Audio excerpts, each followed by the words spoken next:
snap in an all-new Drew Scary Boy! Weekdays at 3 on Channel 3.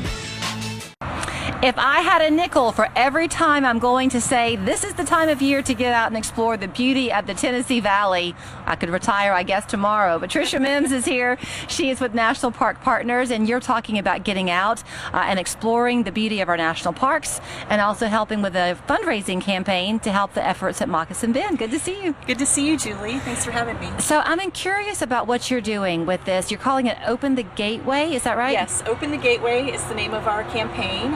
It's part of our bigger Forever Moccasin Bend campaign, because this really is about the legacy of Moccasin Bend, the history that goes back 12,000 years in our area, and led it to become the first and only National Archaeological District in the country in 2003. Really? Really. But we've been waiting ever since that. You know, it was a decades-long effort to have it preserved. And then since then, at the entrance on Ham Road to Moccasin Bend, there's been a big field. We call it our Field of Dreams. That's the gateway site.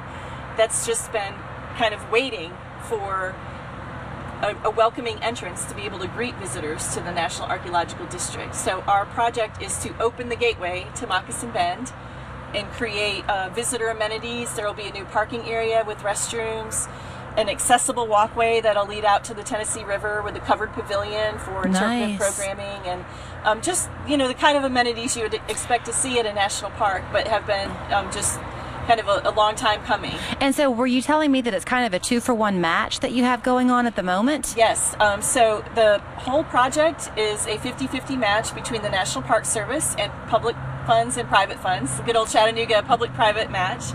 And we've already secured almost all that we need from the private side, from local foundations and individuals. So all told, we have over 90% of the funding. We're less than $100,000 to go. Congratulations! Woo-hoo! And all of the dollars that get donated for that last $100,000 will be matched by the challenge grant that we have. Okay, so tell me, I want to get back into the archaeological side of things, but when you think about Chattanooga, I'm sure first you think about the mountains, right? But then you think about the view from those mountains, and what you probably picture in your mind is that beautiful bend in the river. That is Moccasin Bend, and yet it's one of the areas that we know the least about as residents here. It's really kind of a hidden gem, you know. It's only 5 minutes from downtown. It's right there on the North Shore. Eventually the plan is for the Riverwalk to extend from Renaissance Park to Moccasin Bend.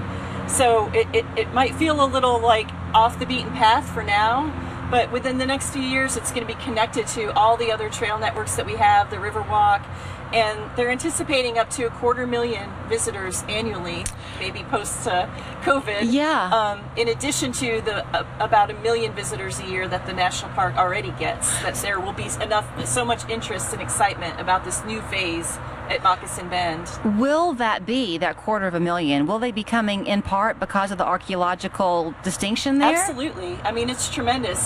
This 12,000-year history, it's one of the oldest known inhabited places east of the Mississippi. It dates back to the Paleo Indians, and there's evidence of the Spanish making contact at Moccasin Bend.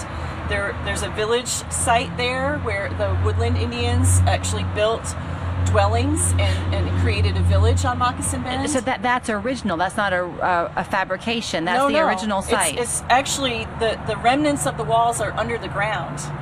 So is this being excavated on a regular basis? No, it's not. There were some studies done in the 80s when they were looking to decide whether or not to preserve Moccasin Bend. They had extensive archaeology done then. But they're very careful not to disturb. I mean, these are considered sacred sites, and the National Park Service works with 23 federally recognized American Indian tribes that can trace a lineage back to Moccasin Bend. Wow. So ever since they discovered, you know, what was really, I mean, it's always kind of been known to be an Indian site, that people have found arrowheads and things just walking around over the years. But certainly since it's now federally protected, there's no digging or you know, we want to make sure people know you're welcome to take a hike, but please don't disturb anything you might find on the ground. So I mentioned the view from the mountain towards the bend. When you're at the very tip of that bend, have you ever had a chance to go out that far to see the view from there? Absolutely. In fact, where the pavilion will be by the river, it's a gorgeous view of Lookout Mountain and the Tennessee River.